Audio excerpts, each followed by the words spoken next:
बंदी छोड़ सतगुरु रामपाल जी महाराज जी की जय हो। परमात्मा की सभी प्यारी आत्माओं को दास का सत्साहिब। ये जो अखबार की कटिंग किसी भाई ने ग्रुप में डाली है, जिसमें सतलोक आश्रम मैनेजमेंट हरियाणा के पदाधिकारी लोग और मैनेजमेंट के मीडिया प्रभारी चांद राठी जी प्रेस कॉन्फ्रेंस के माध्यम से पत्रकारों से कह रहे हैं कि यदि केस वापस नहीं लिए तो चुनाव में करेंगे भाजपा का बहिष्कार। अब पुण्यात्मा इसी को कहते हैं थूक के चाटना। प्रेस कॉन्फ्रेंस के माध्यम से देश दुनिया के सामने कह रहे हैं, यदि हमारे ऊपर लगे मुकदमे वापस नहीं लिए। कौन से मुकदमे? बरवाला कांड के समय सतलोक आश्रम मैनेजमेंट हरियाणा वालों के ऊपर हरियाणा की भाजपा सरकार ने जो मुकदमे लगाए थे, उसके विषय में ये सतलोक आश्रम मैनेजमेंट हरियाणा वाले, उनके मीडिया प्रभारी कह रहे हैं, यदि केस वापस नहीं लिए तो चुनाव में करेंगे भाजपा का बहिष्कार। अब ना ही तो भाजपा ने केस वापस लिए और उसके बावजूद भी इस सतलोक आश्रम मैनेजमेंट हरियाणा ने बहिष्कार तो छोड़िए, उल्टा उन्हीं का समर्थन कर दिया। और आप सब जानते हैं, वो पीला पर्चा निकाल के और गुरुजी का आदेश बताकर भाजपा सरकार को तन मन धन से समर्थन दिलवा दिया। जबकि परम पूज्य परमेश्वर कहते हैं, भाई संत वचन पलटे नहीं, चाहे पलट जाए ब्रह्मांड। संत यहाँ परमात्मा ने भगत के लिए भी कहा है और संत परमेश्वर ने परमात्मा के लिए भी यूज किया है शब्द। तो कहते हैं संत वचन पलटे नहीं, चाहे पलट जाए ब्रह्मांड। तो इनका तो भाई हर महीने में एक पलटवार होता है। ये कभी बीजेपी का समर्थन कर देते हैं, कभी ये लोग बीजेपी का पक्ष ले लेते हैं। अभी बहुत सारे भगत भाई बहनों के मन में ये सवाल चल रहा होगा कि भाई आज से पहले इन सतलोक आश्रम मैनेजमेंट हरियाणा वालों ने, जहां इन्हें लगा कि यहाँ हमारा स्वार्थ है, यहाँ हमारा मनोरथ पूरा हो सकता है, इन लोगों ने बिना आगा पीछा देखे उन लोगों का समर्थन कर दिया। जैसे हरियाणा में आरक्षण को लेके जो आग लगी हुई थी, उस आग में इन्होंने गुरुजी का आदेश बता के भक्तों को खुदा दिया।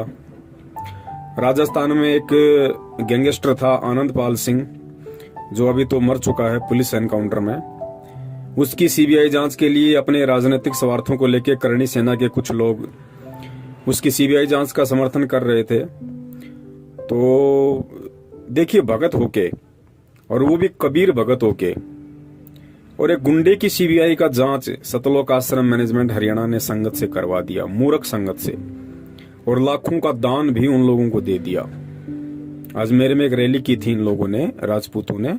तो उस राजपूतों की सभा में जो एक गैंगस्टर के समर्थन में थी, और भगत होकर सतलोक आश्रम मैनेजमेंट हरियाणा ने हजारों की संख्या में भगत भाई बहनों को उस रैली में शामिल करवा दिया, नारे लगवाए, और सबके सामने वहां एक जोधपुर से कोई एलडी है, उसने 5 लाख रुपए का चेक भी दिया। उसके बाद और भी बहुत सारे धरने प्रदर्शन हुए, और सतलोक आश्रम मैनेजमेंट हरियाणा वालों ने उन सभी धरनों में बेचारी भोली संगत को गुरुजी का आदेश बता के शामिल करवाया।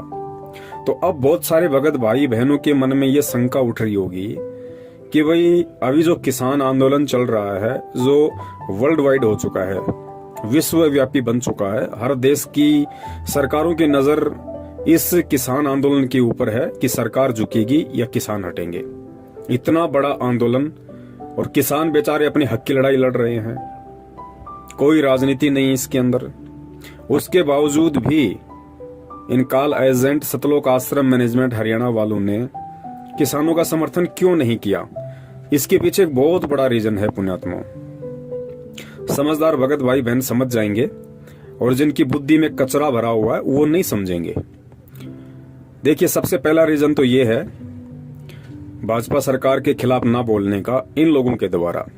पहला रीजन तो ये है कि आपने देखा होगा, हाल ही कुछ दिनों पहले इन्होंने एक पीला पर्चा निकाला था, जिसमें बिहार और हरियाणा में जो चुनाव थे उन चुनाव में इन लोगों ने उस पीले पर्चे के माध्यम से संगत को यह आदेश दिया था कि गुरुजी का आदेश है, हमने बीजेपी का बिहार में और हरियाणा में जो चुनाव है तन मन धन से समर्थन करना है और अपने आसपास के यार मित्र रिश्तेदारों को भी कन्विंस करना है कि आप बीजेपी को वोट डालिए, क्योंकि बीजेपी की विचारधारा और संत रामपाल जी महाराज जी की विचारधारा मेल खाती है। ये देश दुनिया को आगे बढ़ाने की विचारधारा। ऐसा कह के इन्होंने बेचारी भोली संगत से वोट भी डलवाई और सपोर्ट भी करवाया। अब कोई भी आदमी है, आप देख लीजिए, आजकल तो दुनिया में अगर कोई वोट भी डालता है तो या तो वो पैसे लेता है या फिर उसको दारू का पौवा चाहिए 90% लोगों को, या जरूर उसका उस पार्टी से कोई राजनीतिक स्वार्थ होता है, वरना आजकल लोग वोट भी नहीं डालते। तो सबसे पहला रीजन तो ये था कि बीजेपी सरकार को मूर्ख बनाते हुए इस सतलोक आश्रम मैनेजमेंट हरियाणा ने यह कह के कि संत रामपाल जी महाराज जी के 3 करोड़ शिष्य हैं, जबकि ये गलत है। 15 लाख से ऊपर शिष्य संत रामपाल जी महाराज जी के वर्तमान में पूरे विश्व में नहीं है, 15 लाख से ऊपर नहीं है। तो ये तो झूठ के शहंशाह लोग हैं। इनको तो बीजेपी से मोटा पैसा चाहिए था करोड़ों में, और वे सरकारें तो देती है पैसा, उनको तो जीतने से मतलब है, वोट से मतलब है।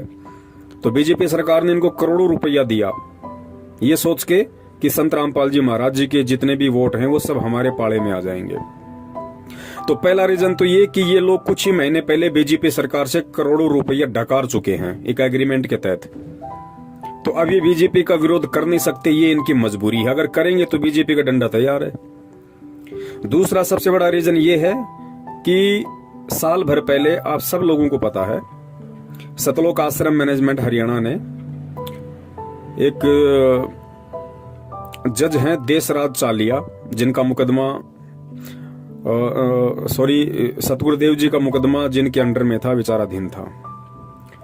तो इन लोगों ने क्या किया, उस देशराज चालिया को भड़काने के लिए सरासर अन्याय नामक एक पुस्तक निकाली थी, और उस पुस्तक का इन्होंने कोर्ट में प्रचार करवाया, बाहर भक्तों के माध्यम से प्रचार करवा दिया। तो उस जज देशराज चालिया ने उस पुस्तक के ऊपर एक्शन ले लिया, और उस पुस्तक में जितने भी लोगों के नाम और पते लिखे हुए थे उन सभी के ऊपर उसने हाई कोर्ट में मुकदमा ठोक दिया। ये बात संगत को नहीं पता है ज्यादातर। तो जज देशराज चालिया जी ने सरासर अन्याय नामक पुस्तक के खिलाफ उसमें जितने भी लोगों के नाम पते और एड्रेस थे उन सभी के खिलाफ मुकदमा ठोक दिया। सभी लोगों को तारीख पे जाना पड़ा, और तारीख पे इन लोगों ने उस जज के पैर पकड़े, हाथ जोड़े, अपनी गलती मानी कि साहब हमने आपके खिलाफ गलत लिखा, ये हमारी गलती थी। इन्होंने समझौता कर लिया सरकार के साथ और जज देशराज चालिया के साथ, अपनी गलती मानते हुए कि हमने जो सरासर अन्याय पुस्तक लिखी है वो बिल्कुल गलत है, हमने नहीं लिखनी चाहिए थी, वो हमारी गलती है, हम आपके पैर पड़ते हैं, आप हमें माफ कीजिए। तो जज देशराज चालिया ने मुकदमा तो कैंसिल नहीं किया, वो तो पेंडिंग चल रहा है, लेकिन समझौता कर दिया कि ठीक है आगे से ऐसी गलती ना करना, लेकिन मुकदमा अभी की अभी वैसा का वैसा है।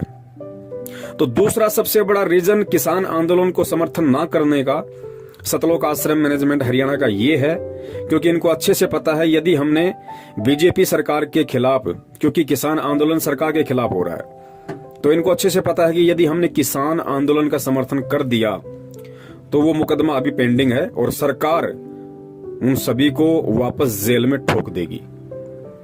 तो ये 2 बड़े रीजन हैं सतलोक आश्रम मैनेजमेंट हरियाणा के द्वारा किसान आंदोलन का समर्थन ना करने के पीछे। तो बाकी जो संगत है, दास उनसे निवेदन करेगा, भाई बहुत समय हो गया है अज्ञानता की नींद में सोते हुए। यारो कुंभकर्ण भी 6 महीने के बाद जाग जाया करता था, और अब तो 6 साल होने को चली हैं, अब तो जाग जाओ भगत होके। तुम्हारे क्या स्वार्थ हैं सतलोक आश्रम मैनेजमेंट हरियाणा के साथ? भाई भक्ति तुम कर रहे, नाम तुम्हें परमात्मा ने दिया, मर्यादा तुम्हें परमात्मा ने दी, रक्षक तुम्हारा परमात्मा है, भक्ति तुमसे परमात्मा करवाएगा, सतलोक तुम्हें परमात्मा लेके जाएगा। मेरे कहने का मतलब ये है कि बाकी जो संगत है, जो मूर्खता में, अज्ञानता में, नादानी में सतलोक आश्रम मैनेजमेंट हरियाणा को ही अपना भगवान समझ के उनके तलवे चाटने में लगी हुई है, क्या सारी जिंदगी ऐसे ही लगे रहोगे? क्या फायदा फिर इस परमात्मा की शरण में आने का, ये अनमोल तत्व ज्ञान लेने का? अगर ये गुलामी चापलूसी ही करनी थी तो भाई ये तो पहले भी कर रहे थे ना। फिर भक्ति मार्ग में आके भी अगर वही निंदनीय कर्म करोगे, फिर क्या मतलब है तत्व ज्ञान लेने का? भाई निकलो, इस मानसिक गुलामी से निकलो। इस सतलोक आश्रम मैनेजमेंट हरियाणा ने जो गुलामी की बेड़ियां तुम्हारे पैरों में डाल रखी हैं, उससे बाहर निकलो। भाई तुम समर्थ के बच्चे हो, परमात्मा के बच्चे हो। अरे परमात्मा का बच्चा सूरवीर होता है, सूरवीर। सूरवीर किसे कहते हैं पता है? सूरवीर उसे कहते हैं जो केवल सत्य की लड़ाई लड़ता है, और सत्य की लड़ाई में चाहे उसका शीश कट जाए वो घबराता नहीं है। तो पहले अपने बाप को देखो कि तुम्हारा बाप 2-2 बार जेल, दुनिया से किस कदर वैर भाव, वो भी सत्य के लिए, आप और हमारे तक ये सच्चाई पहुंचाने के लिए, आप और हमारे उज्जवल भविष्य के लिए। और हम क्या कर रहे हैं? हम उन्हीं लोगों के पैर चाट रहे हैं, गुलामी कर रहे हैं, उन लोगों के मानसिक गुलाम बन के रह गए जिन लोगों की नादानी के कारण, जिन लोगों के षड्यंत्र के चलते 2014 बरवाला कांड हुआ। और तुम्हारे परमपिता परमेश्वर सतगुरु रामपाल जी महाराज जी को उन्हीं लोगों की मनवस हरकतों के चलते और 5-5 व्यक्तियों के मर्डर के मुकदमे में डबल आजीवन उम्र कैद की सजा हो चुकी है। और आज तुम्हारे उसी परमपिता परमेश्वर सतगुरु रामपाल जी महाराज जी के हर दिन नित नए आदेश बताकर तुम्हें लूटा जा रहा है, तुम्हारा आर्थिक शोषण किया जा रहा है, तुम्हारा मानसिक शोषण किया जा रहा है। यार कमाल हो गया। इतनी प्रताड़ना मानसिक रूप से, आर्थिक रूप से शायद ही अंग्रेजों ने 250 साल तक दी होगी जितनी इन लोगों ने तुम्हें 6 साल में दे दी। और तुम हंसते हंसते बिल्कुल जैसे भांग पी रखी हो आदमी ने, उसे पता ही नहीं कि मेरे साथ हो क्या रहा है। तो मेरे कहने का मतलब यह है कि फिर क्या फायदा ये तत्व ज्ञान लेने का? क्या फायदा फिर संत रामपाल जी महाराज जी की शरण में आके भक्ति करने का? चले जाओ आसाराम जी की शरण में, चले जाओ राम रहीम जी की शरण में, चले जाओ धन सतगुरु में। क्या फायदा फिर यहाँ आके? अरे ये निराला पंथ है भाई, दुनिया से हटके है। इसके नियम कायदे कानून भी दुनिया से हटके हैं। यहाँ गुलामी के लिए जगह नहीं है, चापलूसी के लिए जगह नहीं है। इस मार्ग में वही टिकेगा जो सूरवीर होगा, और इस मार्ग में गुलामी वही करेंगे जो गीदड़ होंगे, जो डरपोक होंगे। वही लोग इस मार्ग में चापलूसी करेंगे, गुलामी करेंगे। सतलोक आश्रम मैनेजमेंट हरियाणा का सतगुरु रामपाल जी महाराज जी से कोई संबंध नहीं है। ये बरवाला कांड के दूसरे दिन ही परमात्मा ने पूरी दुनिया के समक्ष मीडिया के सामने प्रस्तुत कर दिया था, ये कहते हुए कि राष्ट्रीय समाज सेवा समिति मेरी नहीं है, ना मैंने कोई कमांडो बना रखे थे और मुझे भी बंधक बना रखा था। और जो काले कपड़े वाले लोग थे वो राष्ट्रीय समाज सेवा समिति के थे, और समिति मेरी नहीं है। ये परमेश्वर ने पूरी दुनिया के सामने कहा है। समझते हो इस बात को? साध वचन पलटे नहीं, चाहे पलट जाए ब्रह्मांड। लेकिन गुरुजी को कोई साध माने तब ना, गुरुजी को कोई परमात्मा माने तब ना, गुरुजी को कोई संत माने तब ना। ये बातें तो उन लोगों पे लागू होती हैं जो अपने गुरुदेव को परमात्मा मानते हैं, जो अपने गुरुदेव के एक एक वचन और एक एक आदेश की पालना करते हैं, जिनको ये पक्का पता है कि उनका गुरुदेव दोगला नहीं है। ये उन लोगों के लिए है। लेकिन बाकी संगत जो सतलोक आश्रम मैनेजमेंट हरियाणा के पीछे लगी हुई है, वो तो अपने परमात्मा को दोगला मानती है। उन्हें तो पता है कि हमारे गुरुजी तो पल पल में बातें चेंज कर सकते हैं, अपने विचार बदल सकते हैं, क्योंकि वो संत तो है ही नहीं, और उनके वचन तो कभी भी पलट सकते हैं। तो वही लोग गुरुजी की बातों पे अविश्वास कर रहे हैं जिन लोगों को अभी अच्छी तरीके से ये ज्ञान नहीं हुआ है, जो लोग अभी भी अपनी परंपरागत सोच और मानसिक गुलामी से बाहर नहीं निकले हैं। बाकी देखिए और कितने भगत हैं 70% को छोड़ के, जो 30% भगत हैं, जो आज सत्सेवकों के नाम से जाने जाते हैं, जो किसी के दबाव में फैसले नहीं लेते, वो किसी के आगे झुकते नहीं हैं, वो किसी से डरते नहीं हैं। उनको परमेश्वर ने तत्व ज्ञान दिया है, वो पूरी दुनिया को उस तत्व ज्ञान रूपी बैलेंस में तोल के देखते हैं। उनके आगे कोई भी आदेश यदि निकाला जाता है, कोई भी पीला पर्चा उनको दिया जाता है, तो सत्सेवक ऐसे आंख बंद करके विश्वास नहीं करते, क्योंकि परमेश्वर ने कहा कि बेटा मैंने तुझे जो अनमोल तत्व ज्ञान दिया है वो हर दुनिया की समस्या का समाधान है, हर संकट का समाधान है, हर बातचीत का हल है। तो सत्सेवक जो भी आदेश आते हैं उनके सामने, तो सत्सेवक सबसे पहले उन आदेशों को अपने परम पूज्य गुरुदेव जी के सत्संग से तोल के देखते हैं कि गुरुदेव जी ने सन 1994 से आज तक जितने भी सत्संग किए हैं, जो आदेश और निर्देश हमें भक्ति मार्ग में दिए हैं, क्या इस पीले पर्चे का जो ये आदेश है, जो लिखा हुआ है, ये मेरे गुरुदेव के वचनों से मेल खाता है या नहीं खाता है। अगर गुरुदेव के वचनों से मेल नहीं खाता है तो वो हमारे लिए अस्वीकार्य है, हम उसकी निंदा करते हैं, हम उसको स्वीकार नहीं करते, क्योंकि फिर वो किसी गधे का आदेश है, हमारे गुरुदेव का आदेश नहीं है। गधा यानी जीव और परमेश्वर गुरु यानी पीव, वो पीव के आदेश नहीं, वो जीव के आदेश हैं। तो जीव तो गधा भी है, जीव कुत्ता भी है, जीव इंसान भी है। तो हम उन चीजों को नहीं मानते और ये रिहर्सल हो रही है हमारी, क्योंकि इतना ज्ञान देने के बाद सतगुरु स्वयं परीक्षा लेता है। प्रेरणा काल की होती है और काल के माध्यम से ही परमात्मा अपने बच्चों की परीक्षा लेता है। ये आपको ज्यादा समझाने की जरूरत नहीं है, क्योंकि ऐसे बहुत सारे एग्जाम्पल, बहुत सारे ऐसे उदाहरण हैं। क्योंकि काल ने परमेश्वर से कहा था कि परमात्मा, जब आप पिछली पीढ़ी में जाओगे या आप नीचे जाओगे, आप केवल अपना ज्ञान देना। और एक दो वचन और मांगे थे कि परमात्मा आप कलयुग में जितने मर्जी जीव ले जाना, 3 युग में जीव ना लेके जाना। तो काल तो खुश हो रहा था ये वचन मांग मांग के कि मैं सभी जीवों को तब तक भ्रमित कर दूंगा, कोई भक्ति के लायक बचेगा ही नहीं, आप पे कोई विश्वास करेगा ही नहीं, सबको पत्थर पुजारी बना दूंगा, सबकी बुद्धि पे अज्ञानता का मोटा ताला जड़ दूंगा, भ्रष्ट कर दूंगा सबको मन कर्म वचन से। लेकिन परमेश्वर को पता था कि काल भी तो एक जीव है।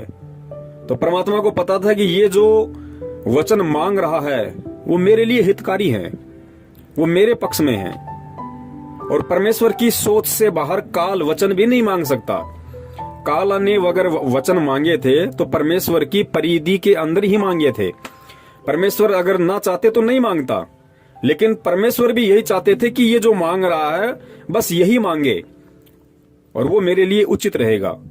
क्योंकि मालिक को पता था कि 3 युगों में, द्वापर, त्रेता, सतयुग में, इस जीव के पास में इसके पुण्य कर्म इतने रहेंगे कि इसको जरूरत ही नहीं पड़ेगी भक्ति और भगवान की। इसके ऊपर संकट आएगा ही नहीं, कोई दुख आएगा ही नहीं। और जब आत्मा पे संकट, परेशानी, दुख नहीं आती है तो आत्मा कभी भी परमात्मा की तरफ नहीं बढ़ती है। तो परमेश्वर को पता था कि 3 युग तक तो ये खूब मौज मस्ती करेगी, इसके पास इतने पुण्य हैं। लेकिन जब चौथा युग कलयुग आ जाएगा और इसके पुण्य समाप्त होंगे, पाप कर्मों का दौर शुरू होगा, उसके बाद आत्मा रोएगी। जब आत्मा रोती है तो परमात्मा उसकी सुनता है। तो काल तो खुश हुआ था कि चौथे युग में परमात्मा जितने मर्जी जीव ले जाना, और परमात्मा को पता था कि बेटा ठीक है, चौथे युग में लेके जाऊंगा, इससे पहले तो ये जाने के लायक भी नहीं है। तो ठीक इसी प्रकार पुण्यात्माओं, वर्तमान में जो घटनाएं घट रही हैं, सतलोक आश्रम मैनेजमेंट हरियाणा के माध्यम से जितने भी मनवस तानाशाही फरमान संगत के सामने पेश किए जा रहे हैं और गुरुजी के आदेशों का जुमला पहना के संगत से उनकी पालना करवाई जा रही है, संगत का भक्ति धन बर्बाद करवाया जा रहा है, श्वासें और समय बर्बाद करवाया जा रहा है, ये सारे के सारे कुक्रम काल प्रेरणा से ये सतलोक आश्रम मैनेजमेंट हरियाणा वाले कर रहे हैं। क्योंकि काल चाहता है कि किसी भी तरह से वर्तमान समय में, चूंकि ये वर्तमान समय ही मोक्ष का समय है, ये पिछली पीढ़ी ही भक्ति मार्ग है, मोक्ष मार्ग है, और इसी समय काल साम दाम दंड भेद हर वो नीति अपनाएगा जीव को भ्रष्ट करने की, गुरु शरण गुरु मर्यादा से दूर करने की। तो वो काम वो कर रहा है और परमात्मा चुपचाप देख रहा है कि भाई मैंने भी तो सन 1994 से ये ज्ञान देना शुरू किया था, सारा भक्ति विधान बता दिया, सब कुछ मैंने इन बच्चों को बता दिया है, अब बाकी क्या रह गया। तो परमात्मा भी देख रहा है कि जो मेरा होगा, वास्तव में जो मेरा होगा, मेरा हंस होगा, मेरा भगत होगा, मेरा बच्चा होगा, वो तो मेरे ज्ञान को आधार बना के, और मेरी एक वाणी है कि कहे कबीर सोए जन मेरा, जो नीर खीर का करे निबेरा, कि जो मेरा हंस होगा, जो मेरा भगत होगा, वो गलत और सही इन दोनों को देख के, सोच के, समझ के, पढ़ के और निर्णय कर लेगा कि मुझे मेरे पिताजी ने क्या ज्ञान दिया है, मुझे मेरे पिताजी ने सामाजिक तौर पे और आध्यात्मिक तौर पे किस तरीके से चलने के लिए मुझे निर्देशित किया है। तो जो भगत होगा परमात्मा का, वो तो तुरंत फैसला कर लेगा अपना कि कौन सा तो दूध है, कौन सा पानी है, क्या मेरे लायक है और क्या मेरे लायक नहीं है। और परमात्मा लाखों को यदि नाम दीक्षा देते हैं तो लाखों पार नहीं होते। लाखों परमेश्वर के भगत कहलाने के, हंस कहलाने के लायक नहीं बनते। उनमें से कुछ प्रतिशत होते हैं जो परमेश्वर के हंस होते हैं, जिनके लिए परमात्मा यहां आते हैं, इस गंदे लोक में ऐसे दुख उठाते हैं, ऐसी परिस्थितियों में ज्ञान प्रचार करते हैं, अपने बच्चों तक अपना संदेशा पहुंचाते हैं। तो वो कुछ प्रतिशत जो बच्चे हैं परमात्मा के, वो इन विषम परिस्थितियों में, इस धर्म संकट की परिस्थिति में, वो ये चूज कर लेते हैं कि मुझे गुरुदेव ने क्या समझाया था और आज मुझे उनके तत्व ज्ञान को आधार बना के क्या निर्णय करना है। क्योंकि देखिए, हम स्कूल में बच्चा भेजते हैं और इस स्कूल में हजारों की संख्या में बच्चे पढ़ते हैं, तो क्या सभी बच्चे पास होते हैं? कोई मेरिट आता है, कोई फर्स्ट आता है, कोई सेकंड, कोई थर्ड, कोई सप्लीमेंट्री, कोई कप्लीमेंट्री, कोई बिल्कुल फेल हो जाता है, कोई बीच में छोड़ के भग जाता है। होता कि नहीं होता? ठीक इसी प्रकार ये आध्यात्मिक मार्ग है। गुरुदेव हमारे शिक्षक हैं, हम स्टूडेंट हैं, और जो ये आध्यात्मिक क्षेत्र है ये हमारा स्कूल है, हमारा कैंपस है। तो ठीक यही स्थिति यहाँ लागू होती है। गुरुदेव की यदि लाखों की संख्या में स्टूडेंट बन गए तो सभी लोग भक्ति के लायक नहीं होते। बहुत सारे लोग ऐसे होते हैं जिनको परमात्मा नई भक्ति की कलम चढ़ाते हैं, उनके अंतःकरण में प्रथम बार भक्ति का बीज डालते हैं।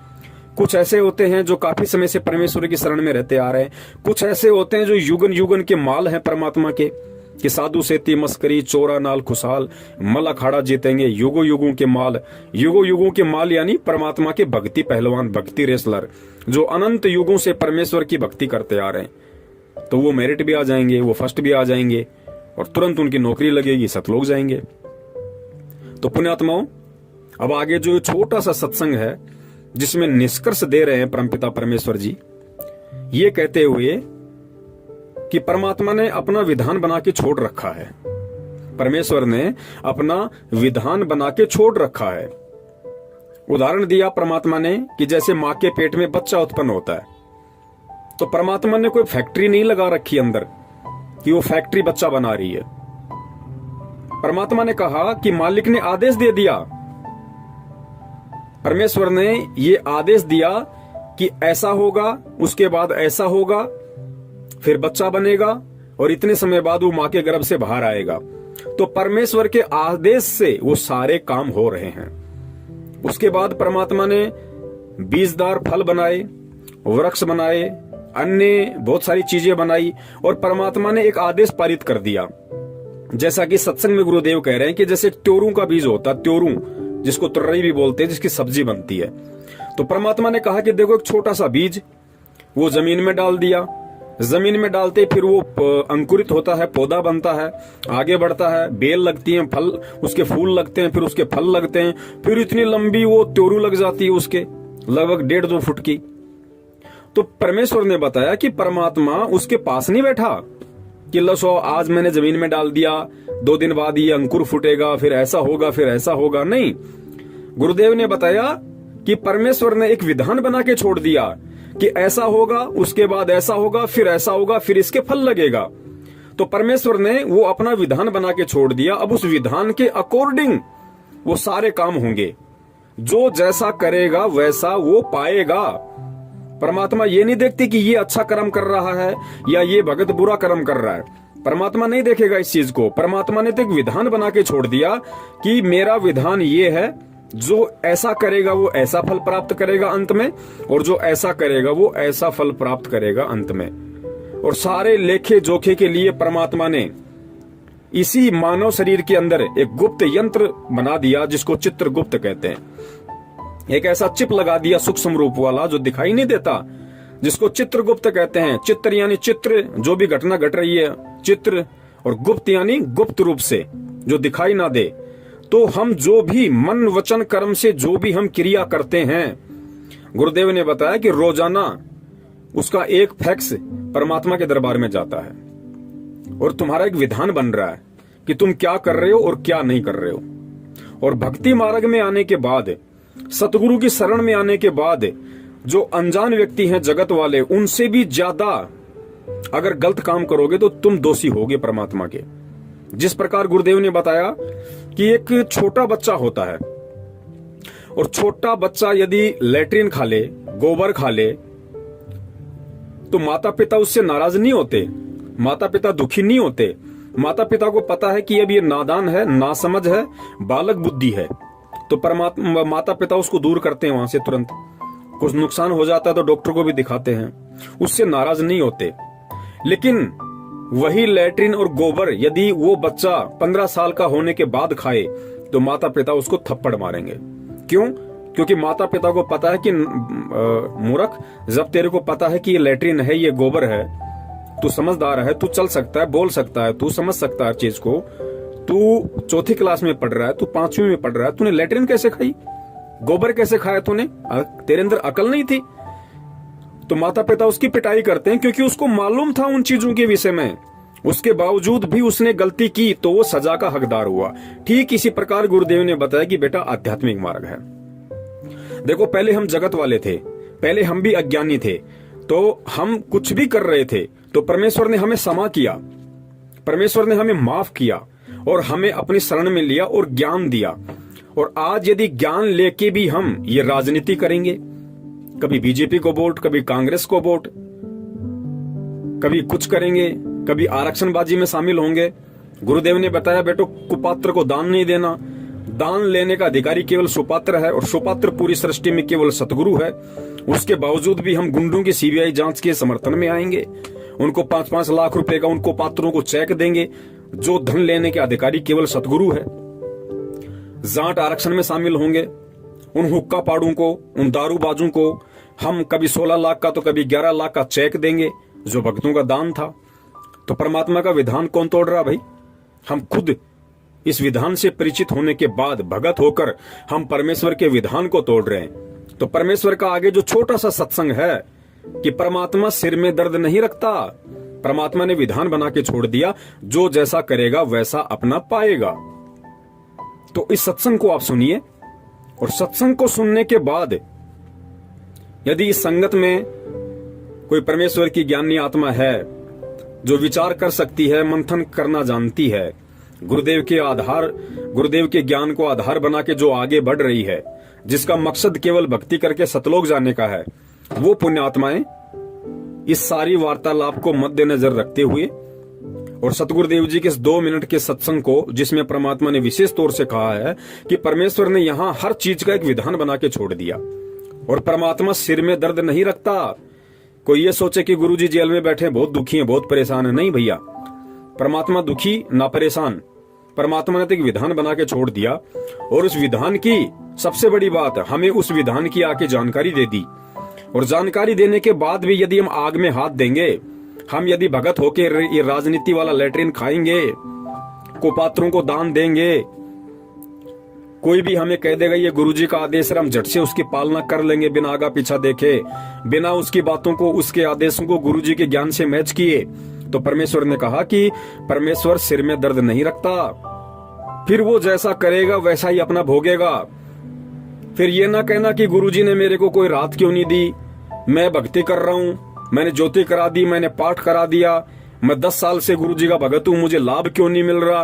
भैया, परमात्मा सिर में दर्द नहीं रखता, परमात्मा ने अपना विधान बना के छोड़ दिया, उसके बाद जैसा तू करेगा वैसा तू पाएगा। चाहे परमात्मा की आंखों के सामने कर ले, चाहे परमात्मा की पीठ के पीछे कर ले।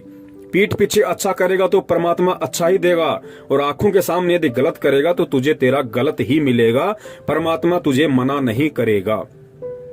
तो ये सत्संगों का सार है जो परमेश्वर ने इस 2 मिनट के ऑडियो में ये बात कह दी कि परमेश्वर ने अपना विधान बना के छोड़ दिया, परमात्मा सिर में दर्द नहीं रखता।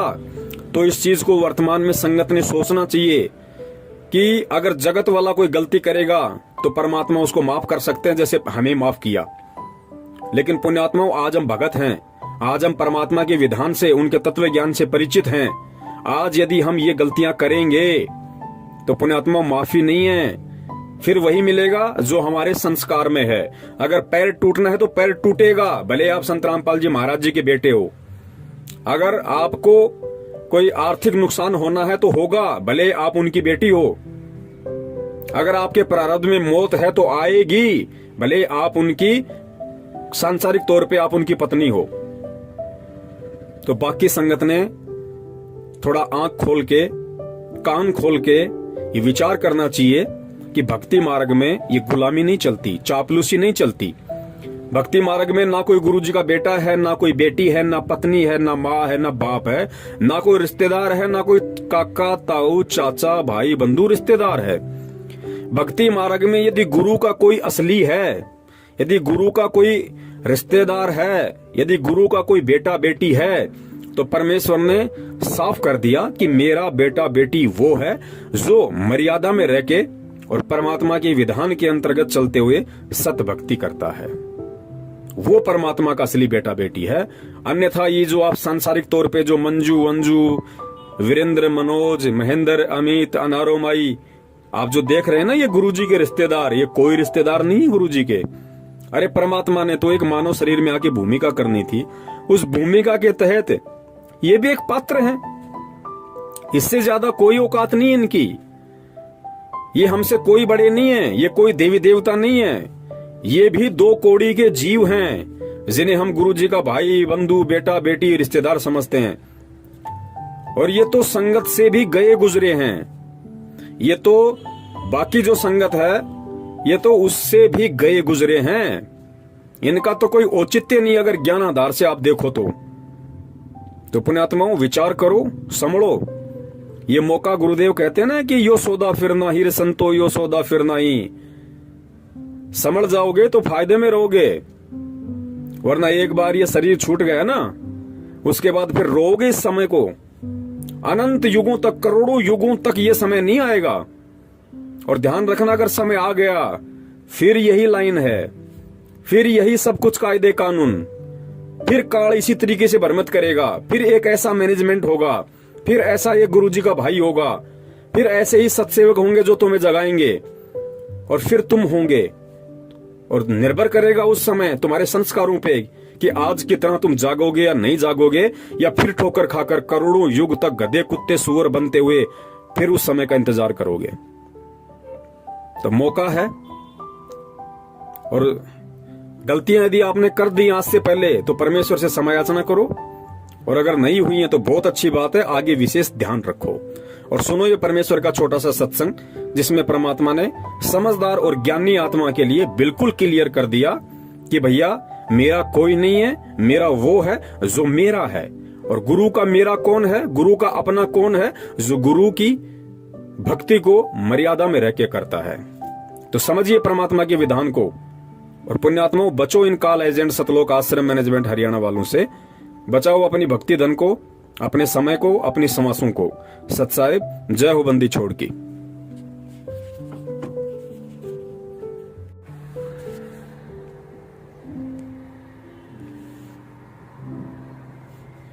और उसको भी कह दिया कि तूने भी इसके ऊपर आसक्ता व्यक्त की है, तो परमात्मा के दिल से उतर गए हो और जाओ इसके साथ धक्के खाओ। तो इस ज्योति निरंजन ने फिर बहुत विनय करी कि मुझे यही रहने दे, बाहर ना निकाले जोगजीत, मेरी अर्ज कर दे परमात्मा से। जोगजीत ने कहा कि फाइनल फैसला है, जोगजीत रूप में परमात्मा ने कहा, और निकल जाए यहाँ से। 2 सेकंड लगा बस। इतने में इतना ही कहना था, ये 21 ब्रह्मांड विमान की तरह खिसक पड़े वहां से। पर जिसके एक वचन पर सारे ब्रह्मांड चल रहे हैं, कबीर परमात्मा के सतपुरुष के पूरे एक वचन से कि जाओ ऐसे ऐसे करो, ऐसे सब पदार्थों में गुण एक वचन से भर दिए। और वो अपनी क्रिया उस परमात्मा के वचन से कर रहे हैं। अब जैसे एक तोरी का बीज कैसा होता है, और उसको बीज देते हैं और उसमें क्या बन जाता है, फिर आगे क्या लगते हैं, क्या ये जादू नहीं? ये ब्रह्मांड ऐसे ही बनाए परमात्मा ने, उसके वचन से ये सब पदार्थ कार्य कर रहे हैं, उनमें गुण भर दिए परमात्मा ने कि ऐसे से ऐसे तुम ऐसा होगा, ऐसा ही हो रहा है। हमारा माँ के पेट में शरीर बनता है, एक पानी की बूंद तो है, अंदर फैक्ट्री लगा रखी है, उस मालिक का आदेश ऐसे होगा। अरे देखो क्या बने हैं, कैसे सुंदर, कितने कितने मोड़, कहाँ कहाँ इसमें हार्ड न्यारी, चाम अलग से, रक्त अलग से, सब मलमूत्र की कोथड़ी न्यारी न्यारी। कोई ये बना के दिखाओ साइंस वाले किसी मटेरियल से, ऐसे उस परमात्मा का ही मटेरियल है, उससे ये अनुसंधान कर लेते हैं। और भूल जाते हैं भगवान को। तो सब गुण उसी के दिए हुए हैं, उनका आदेश है ऐसे ऐसे होगा, इसके बाद ऐसे होगा, वो ही हो रहा है। अब परमात्मा ने सारा कुछ बनाकर सिर में दर्द नहीं रखा, विधान बना दिया, ऐसा करेगा उसको ऐसा होगा, ऐसा करेगा उसको ऐसा फल मिलेगा, इस बीज से ये होगा, इसमें ये गुण है, सभी पदार्थ बनाकर भेज दिए। और फिर विधान बना दिया कि ये मंत्र जाप करोगे तो इस तरह लाभ होगा, ये आपकी आपत्तियां टल जाएंगी। तो उस विधान से हम परिचित नहीं थे, जिस कारण से हम दुख पा रहे थे। अब वो विधान इस दास को बता दिया परमात्मा ने और श्रीराम कर्ण का आदेश दे दिया।